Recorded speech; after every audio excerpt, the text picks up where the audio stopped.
Guys, hari ni saya nak bagi korang tengok motor apa yang ada dekat kedai saya. Honda ini ADV 160, ini SE Okey, macam mana kita boleh bezakan ADV, SE ataupun standard? Kamera boleh dekat sikit. Yang SE ni nampak dia tak ada stripe. Okey, dia tanpa stripe Lepas tu dia pakai emblem.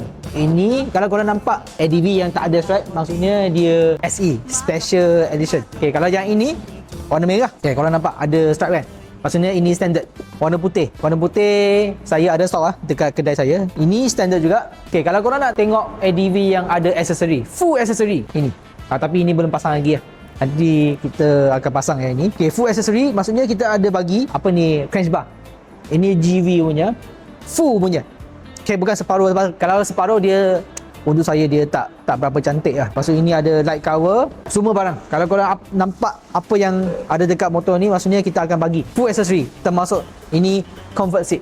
Ini memang sangat selesa. Kalau korang nak tahu harga, tadi saya belum sebut harga kan. ADV yang standard 13.3 on the road. Okey, promosi sampai bila? Sampai stok habis Jadi siapa cepat dia dapat. Okey, yang seterusnya kita tunjuk Vario 160.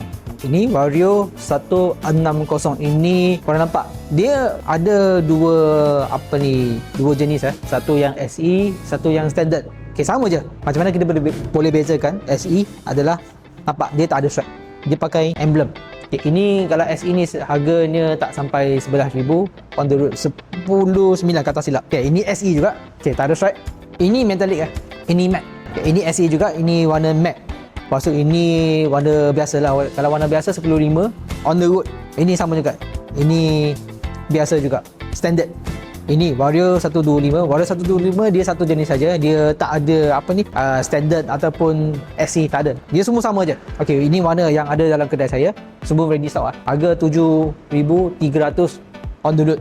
Ini harga promosi. Siapa cepat dia dapat dulu. Okey, korang nampak ini metallic. Ini matte. Okey, ini warna matte Ini metallic. Yang lain semua metallic. Jadi kalau korang nak tengok Vario 125 atau motor lain depan mata, korang boleh datang kedai saya. Okey, jom seterusnya. Ini Honda Beat. Honda Beat pun dia tak ada beza.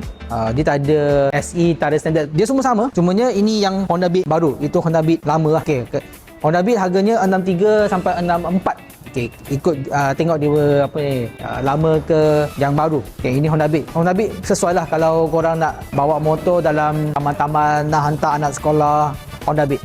Ini semua ni dia cc 110cc. Kecil, motor kecil. Guys, ingat kedai saya dekat Jalan Bersera ni adalah Honda Impian X. Jadi kedai saya adalah satu-satunya Honda Impian X di Bandar Kuantan. Jadi kalau korang beli motor dengan saya, motor mesti ada warranty selama 2 tahun ataupun 20,000 km. Yang mana sampai dulu. Okey, yang paling penting kedai saya nampak ada pesan servis. Hari ni Sabtu ramai datang servis motor dengan saya. Kedai saya ada Vario, ada ADV. Hari ni memang banyak ADV, banyak servis hari ni. Yang paling penting ada pesan servis. Lepas tu technician saya adalah technician yang sudah berlatih dengan musim Honda. Ini pesan servis. Kita tengok apa yang dia orang buat. Tukar minyak hitam, Vario 125. ADV, tukar minyak hitam. Nombor plate cantik. Abang mana nombor? Abang mana motor Nombor cantik Nombor cantik. Didi. Berapa abang beli? Abang ada masuk grup ADV Pada masa saya ada saya akan buat konvoy. Tahun lepas saya ada buat konvoy. Nanti saya ajak abang masuk dalam grup. Yang paling penting kita jaga CVT abang. Kena jaga CVT. Tapi tahun ni mungkin saya buat dalam Kuantan sajalah. Mungkin saya kumpul semua Honda motor.